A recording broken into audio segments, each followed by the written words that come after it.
Hey gangsters, what's happening? It's Will again, and it is Thursday, April the 9th, which means that the deadline for Tactical Jackalope's model making contest is just around the corner, 4 days away. It's Monday at midnight, and as promised on my last update, I told you I'd either be back to sheepishly declare defeat because I'd bitten off too big of a chunk, or I'd be able to say that I got it done. And I am, in fact, very happy and very relieved to be sitting here looking at the finished product. And wow, what a journey it's been. Truthfully, I shouldn't even be making this video today. I'm actually just kind of wasted. The last month has been a roller coaster of very high highs and some real lows, and mentally and physically, and a lot of uncertainty in between. So I am probably not at my best self today, but I can't resist. I'm so stoked to be done, and I want to take pictures, and I want to finally turn in my reveal video to Andy and the judges. So I'm gonna get it done. That's what I've been doing for the last seems like forever. It's been 7.5 weeks and about 205 hours, I think, is what I've got my tally at, which is actually probably a little conservative because that doesn't include time spent in front of the computer doing Photoshop or doing research on the internet or shopping for paint or whatever. So at any rate, I have been working now almost every single day for the last 2 months. Probably only taken 4 or 5 days where I didn't work on it at all. And I'm just kind of almost in disbelief that I'm actually sitting here looking at it and that it actually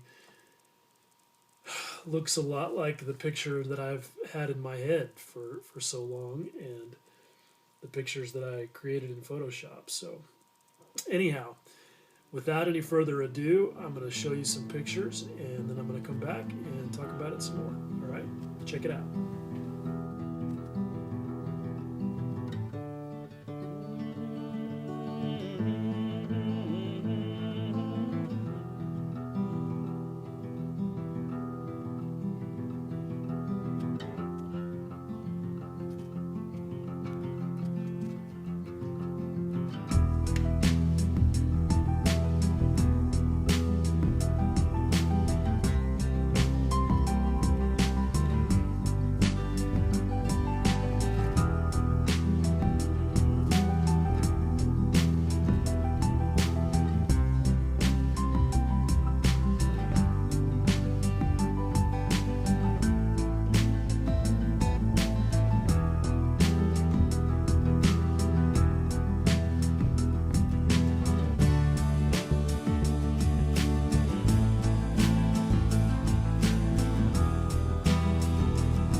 Okay, so there you have it. That is the Tamiya 132nd Mustang dressed up as a Reno Unlimited class Red Bull racer, and I'm super happy with it. This is one of those rare moments where I've been able to take like a complete vision and turn it into reality. And I've done that a lot with photography, but this is the first time I've been able to do it with scale modeling, and I, I I hope I'm justified in being as proud of it as I am. But this is a huge personal victory for me. No matter what happens in the contest, I there's a lot of firsts on this for me. This is only my fourth kit to build since I returned to my boyhood hobby, and about 6 months ago. And even though I've got a couple of other things on the bench, this is only the fourth one that I've finished. And somehow I just keep getting myself into these very unforgiving projects. I don't know what the deal is with that, but it is what it is. I like the challenge, and so on this one, the challenges were including but not limited to. This is my first Tamiya 132nd kit. My first time to use these urethane, House of Color urethane shimmering paints. First time, at least on a scale model, to use a two-part automotive clear to get the gloss. First time, as you guys know, to print my own decals. First time to,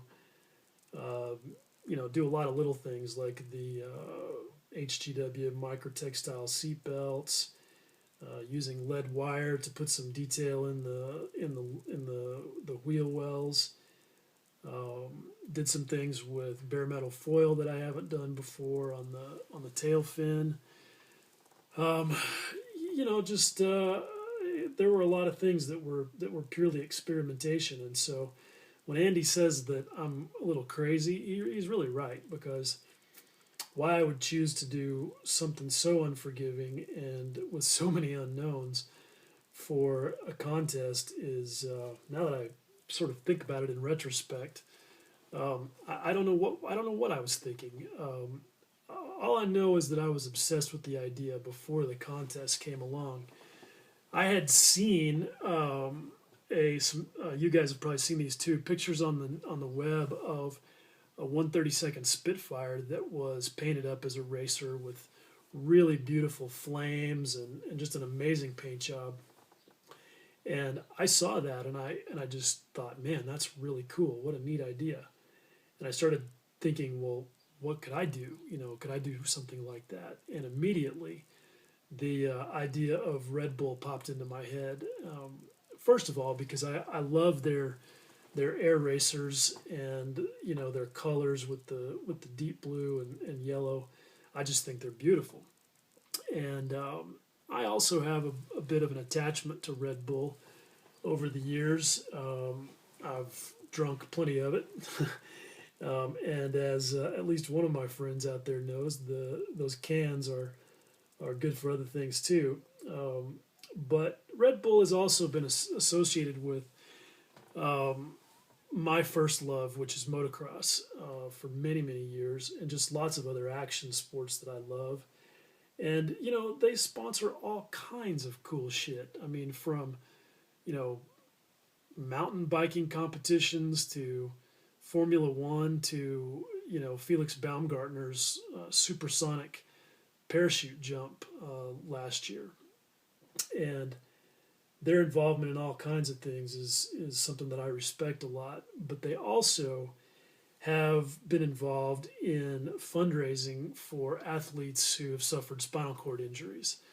And that's a pretty huge deal with me for obvious reasons. So, I have a ton of respect for Red Bull. I love the story of how, they built the company from just a tiny idea into a $2 billion enterprise. And as it turns out, the owner is also an avid aviation enthusiast, and they have a collection of airplanes that include some warbirds themselves, and none of them are painted like this one. They're all bare metal as far as I can tell, but still, just lots and lots of reasons why this just really seemed like a really cool idea. And then Andy popped up with his contest, and I just thought, okay, this is it. It's like a sign. I have to do this. It just all fit together so well, and so I tackled it, and it was a little bit silly because there were some things that I knew right up front were going to be a major challenge. That but I chose to do what Steve Jobs calls delusional thinking, which is basically the idea that we'll figure it out. And I do that every day. I mean, I participate in delusional thinking sometimes just in making the decision to walk out to my pickup and take a 2-hour drive because it is so physically difficult for me, and there are so many reasons I could come up with not to do it or why it shouldn't work, but I try not to ever let that stop me. And the one thing that as you've seen from the photos that this whole thing hinged on that could have been its undoing is the logos. And I knew when I went into it that the issue was going to be the white border around all of them, and the things I've talked about with printing your own decals and anything that involves white. And if you were watching 2 weeks ago, you know that I was stuck and freaking out because I didn't have it. I thought I had it, but I really didn't have it. So here's what I ended up doing. I just came to full acceptance that I was going to have to paint the white backgrounds. And so I converted all of my JPEG logos, and I had them dialed in. I even had outlines on all of them that I was going to try and use to cut around with an X-Acto knife on the decal sheet. And now that I didn't do that, I'm really glad that I didn't have to, because there's 16 of them on this thing. But anyway, I converted them all from raster images to vector images, and I sent them to a local vinyl sign cutter. And I had her cut some masks for me that I could lay down and basically use like stencils and paint every one of those white backgrounds. And then the decals then were just the red part. And that was also a first. Definitely never did that before. It was a first for the lady who cut the masks for me as well. I explained it to her 3 or 4 times, and I thought she had it. And when the order got picked up, what I had was a sheet of bulls that were black silhouettes. And I called her and I said, look, these are perfect, but it's exactly the opposite of what I need. And so I told her, I've got it right here. I said, look, why don't you just print me a whole sheet of everything and I'll weed them out. And so she actually, even though I live 15 miles from town, she actually delivered them to me. And this is what she brought me, is this white sheet. And this was about 10 days ago, I think. I've lost track of time. But anyway, so then what I had to do was go along here and using a knife and tweezers, I had to peel those out. And I don't know if you can see it, but that leaves a stencil. But you have to be careful because you probably can't tell, but I just ripped up like the eyeball and the little shape of the ear. And so I had to make sure that those stayed stuck down, and that was a wrestling match. And then what you do is you put basically what's like a sheet of masking tape over the top of it, peel it off the backing paper, stick it down to the surface that you're gonna put it on, and then peel away the transfer paper, the stuff that's like masking tape. And then once you get it all smoothed down and everything, then shoot your paint. And it actually worked pretty good. The vinyl is stretchy enough that it'll conform pretty well to some irregular surfaces. So worked pretty good, and overall I'm very happy. There are some things about it that I am not happy with. I had to really pile on the paint to get the rich colors that I wanted because they're pretty translucent. And I ended up with ridges where I had color separations. And quite frankly, I was too chicken to try and rub them down at that point in the project. So there's those. There's a toggle switch on the instrument panel that is, dear God, it's just like a glob of glue, and it's terrible. There's some disasters. The tail wheel is bent horribly from a little accident that I had, and I can't seem to get it straightened out. And while I was doing my clear coat, a couple of the stars on the tail section started to lift. And at that point, what do you do? You just have to just go on. And that's very plainly visible to me, of course, and I hate that, but it is what it is. I mean, as we so often get reminded, this stuff is never perfect, and art is never done. You just stop working on it at some point. So it is what it is. It's not perfect, but I will love it forever, for not only the work that went into it, but the motivation for doing it. And I really want to thank Andy for putting this on and sucking me into it. And thanks to all you fellow model makers who have cheered me on. And there's another person out there who's cheered me on a lot. And I definitely appreciate that. You know who you are. And I think now I'm going to shut my mouth and I'm going to go take a long nap. So once again, guys, thanks for hanging out through all this. Thanks for checking it out. And if there's any questions I can answer about stuff I did that I didn't cover, don't hesitate to ping me, and I'll explain it the best I can. And we'll see you around the bend. Much love.